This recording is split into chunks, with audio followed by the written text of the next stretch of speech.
ಅನ್ಯಾಯ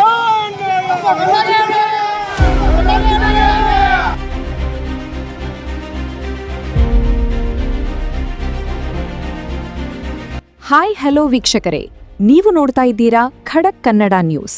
ರಾಜ್ಯ ಸರ್ಕಾರ ಸಂಪುಟ ವಿಸ್ತರಣೆ ಮಾಡಿದೆ. ಈ ಹಿನ್ನೆಲೆಯಲ್ಲಿ ಹಲವು ಹೊಸ ಶಾಸಕರಿಗೆ ಸಚಿವ ಸ್ಥಾನ ನೀಡಲಾಗಿದೆ. ಅಂದ್ರೆ ಇಲ್ಲಿ ಕೆಲವು ಶಾಸಕರ ಅಸಮಾಧಾನಕ್ಕೆ ಕಾರಣವಾಗಿದೆ.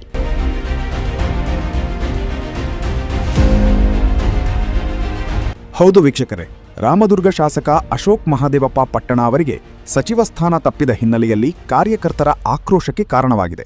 ಈ ಹಿಂದೆ ಸಿದ್ದರಾಮಯ್ಯ ಸರ್ಕಾರ ಸಂಪುಟ ರಚನೆ ಸಂದರ್ಭದಲ್ಲಿ ಅಶೋಕ್ ಪಟ್ಟಣ ಅವರಿಗೆ ಸಚಿವ ಸ್ಥಾನ ಸಿಗುವ ಭರವಸೆಯನ್ನು ರಾಮದುರ್ಗ ಶಾಸಕ ಹಾಗೂ ತಾಲೂಕಿನ ಅಭಿಮಾನಿಗಳು ಹಾಗೂ ಕಾಂಗ್ರೆಸ್ ಕಾರ್ಯಕರ್ತರು ನಂಬಿದ್ದರು.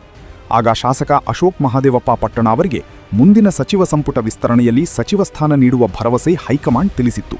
ಆದರೆ ಡಿಕೆ ಶಿವಕುಮಾರ್ ಅವರ ನಾಯಕತ್ವದ ಸಂಪುಟದಲ್ಲಿ ಮತ್ತೆ ಅಶೋಕ್ ಪಟ್ಟಣ ಅವರಿಗೆ ಸಚಿವ ಸ್ಥಾನ ಕೈತಪ್ಪಿದ ಹಿನ್ನೆಲೆಯಲ್ಲಿ ಕಾಂಗ್ರೆಸ್ ಕಾರ್ಯಕರ್ತರು ಹಾಗೂ ಅಭಿಮಾನಿಗಳ ಆಕ್ರೋಶಕ್ಕೆ ಕಾರಣವಾಗಿದೆ. ಖಡಕ್ ಕನ್ನಡ ನ್ಯೂಸ್, ರಾಮದುರ್ಗ.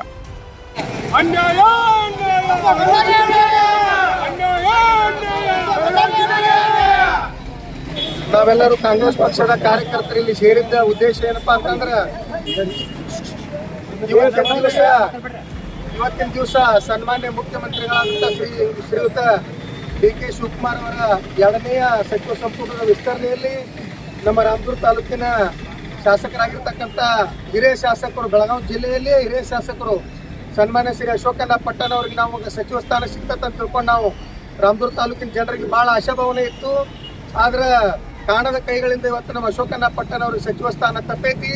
ವಿಷಯ ಏನಂದ್ರೆ, ಸನ್ಮಾನ್ಯ ಶ್ರೀ ಡಿ ಕೆ ಶಿವಕುಮಾರ್ ಅವರ ಕ್ಯಾಬಿನೆಟ್ನಲ್ಲಿ ನಮ್ಮ ನಾಯಕರು, ಈ ಭಾಗದ ಧೀಮಂತ ನಾಯಕರು, ಅಭಿವೃದ್ಧಿ ಅಧಿಕಾರಿಯಾಗಿರ್ತಕ್ಕಂಥ ಅಶೋಕಣ್ಣ ಪಟ್ಟಣರಿಗೆ ಭಾಳ ಅನ್ಯಾಯ ಆಗೈತಿ.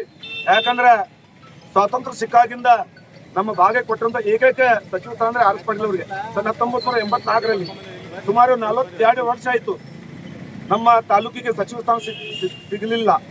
ಅನ್ನರ ಮೇಲೆ ಭಾಳ ವಿಶ್ವಾಸ ಇಟ್ಟಿದ್ರು ಈ ಭಾಗದ ಜನರು, ಯುವ ಕಾರ್ಯಕರ್ತರು, ಮತ್ತು ಸಾಕಷ್ಟು ಅಭಿವೃದ್ಧಿ ಆಗಲಿ ನಮ್ಮ ರಾಮದುರ್ಗ ತಾಲೂಕು ಅಂತ ಹೇಳಿ ಭಾಳಷ್ಟು ಆಸೆ ಇತ್ತು.